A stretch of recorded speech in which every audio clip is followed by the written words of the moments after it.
بلاد العالم مليانة حكاوي، عادات غريبة وتقاليد مختلفة. مش لازم أبدا تسافر عشان تعرفها، لكن هتقدر معانا تلف العالم وانت قاعد في مكانك وتبقى كأنك بتعيش التجربة بالظبط.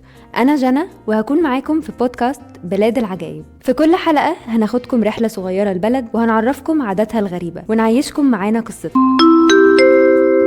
لو عملت سيرش على جوجل بأخطر دول في العالم هيطلع لك منهم دولة فنزويلا، واحنا النهاردة في بودكاست بلاد العجائب هناخدكم رحلة للدولة دي، وخصوصا لأخطر حي في العالم موجود جواها، وهو حي بيتاري. وانت بتتمشى في الحي هتلاقي قدام كل الكنائس مجموعة من الناس بيعزفوا وبيقولوا ترانيم عشان يقووا إيمانهم ويجمعوا أي حد ماشي يشاركهم.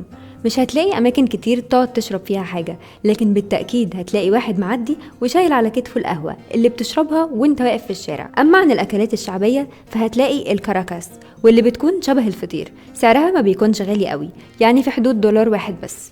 بالنسبة للمواصلات هناك فالموضوع غريب شوية، فبدل ما بتطلب أوبر هنا لما تكون عايز تروح مشوار، هناك في حي بيتاري بتوقف عربية نص نقل وبتاخدك انت ومجموعة من الناس. ولو عاوزت تغير فلوس فانت مش هتروح صرافة أو بنك، انت هتلاقي ناس في الشارع بيغيروا لك الدولارات لبوليفارات وانت واقف في مكانك. من أغرب الحاجات هناك هي الأسواق، فالأسواق عندهم عشوائية شوية، فهتلاقي كل حاجة متجمعة مع بعض في سوق واحد، يعني الخضار والفاكهة جنبهم السمك واللبس وهكذا. بالنسبة للحلاقة هناك فالحلاقة من أرخص الحاجات اللي ممكن تعملها، سعرها بيتراوح من $1 ل$3، وبرضه هتعملها وانت قاعد في الشارع قدام كل الناس. نيجي بقى للشيء الجميل اللي هناك، هو ان طول ما انت ماشي في شوارع فنزويلا عامة هتلاقي صور ورسومات لرئيسها السابق هوجو تشافيز، اللي كان من الناس المحبوبة جدا من الشعب لأنه كان بيعبر عن الفقراء وبيقف جنب الدول العربية كمان. وبكده تكون خلصت رحلة النهاردة.